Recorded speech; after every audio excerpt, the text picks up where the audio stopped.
मैं अपने गन और रेजिमेंट ड्यूटी कर रहा था ले पे, मुझे वहाँ से निकाल के यहाँ भेजा है। मैं कल वहाँ से ले से डायरेक्ट आया हूँ। तो मेरा ये बात आपको बताना ज़रूरी है कि आर्मी चीफ ने और आर्मी कमांडर साहब ने इसको बहुत सीरियसली लिया है। और जब मैं कल यहाँ पर आया तो मैंने 4 मीटिंग की। पहला मीटिंग मेरा चीफ सेक्रेटरी साहब से हुआ। मैंने बताया चीफ सेक्रेटरी साहब को कि ये जो वारदात हुई है ये पुलिस की हाई हैंडेडनेस और ये जो भी हुआ है ये सब गलत है, इस पर आप एक्शन लीजिए। और उन्होंने बोला कि मैं बात करूंगा और वो एक्शन लेंगे। उसके बाद मैं चीफ जस्टिस साहब के पास गया कटक, और वहाँ जाकर मैंने उनसे और चीफ जस्टिस साहब ने मेरी बात सुनी। मुझे बताया कि आप एक एप्लीकेशन लीजिए मेरे को, ताकि मैं जो भी ये कार्रवाई हुई है इसकी सू मोटो नोटिस लेके और जुडिशियल कार्रवाई करूं। क्योंकि जिस पुलिस स्टेशन में सीसीटीवी कैमरा नहीं है और कई जो मिसगिविंग्स हैं, इसके कारण जो भी वारदात हुई है हमारी बच्ची के साथ और ऑफिसर के साथ, ये गलत है। और illegal confinement of officer, army officer without any chargesheet, वो सब गलत है। तो वो मैंने उनको लिख के दे दिया है एप्लीकेशन, और उस पर कार्रवाई हो जाएगी।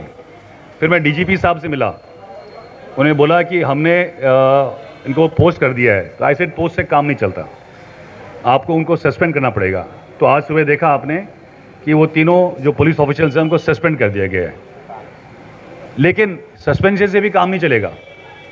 हमने कहा ये तो एक फौरी इलाज की कार्रवाई है, अब आप इसकी इंक्वायरी कीजिए।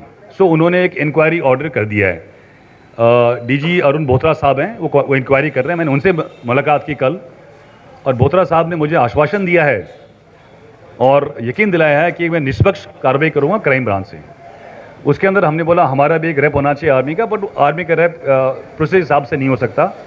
लेकिन ये इंक्वायरी अब इतनी मीडिया में आ गई है, सो होगी। उसके बाद जो कोई भी गलत पाया जाएगा, क्योंकि आज की तारीख में जब तक कानून उसको प्रूव नहीं करता गलत है, वो इनोसेंट है।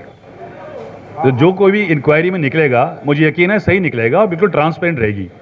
उसके बाद डीजी बीएसएफ साहब ने मुझे आश्वासन दिया है कि मैं उन पर सख्त कार्रवाई करूँ। मैंने उनसे बात की है, और डीजी साहब और बोथरा साहब दोनों ने मुझे पूरे तकरीबन कल 1 घंटे 1.5 घंटे रात को 10:30 11 तक 11:30 12 तक बैठे रहे, वो पूरी आश्वासन दिया है। और वो मैं आपको यकीन दिलाना चाहता हूँ कि हर काम पुलिस डीजीपी साहब बिल्कुल सही तरीके से करेंगे, और मेरा भरोसा है कि इसमें हमें आगे ज़्यादा एजिटेशन करने की ज़रूरत नहीं है। अगली बात, मैं हॉस्पिटल गया, एम्स गया मैं, और अंकिता प्रधान से मिला जाके।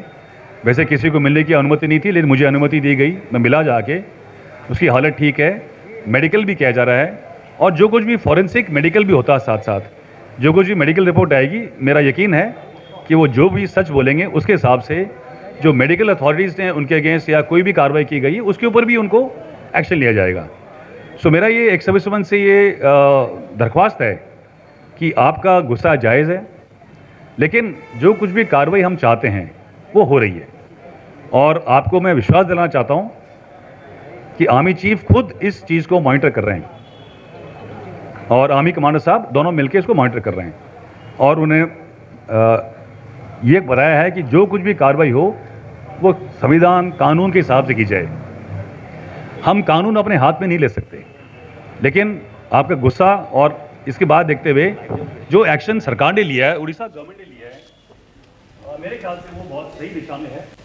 और आने वाले समय के अंदर उड़ीसा गवर्नमेंट और एजीपी जो भी है बिल्कुल सही काम करेंगे, और जो भी गलत मिसक्रिएंट्स हैं उनके अगेंस्ट सख्त से सख्त कार्रवाई की जाएगी। मेरा आपसे दरख्वास्त है, आप उड़ीसा एक्सप्रेशन लीग और जितने भी तमाम लीग्स हैं उनसे बोलिए कि एजिटेशन से काम नहीं चलेगा। हमारा जो फौजी तरीका है और शांति प्रिय हमारे तरीके से हम काम कर रहे हैं, उससे हम आगे बढ़ेंगे। That is all I have to say. Thank you.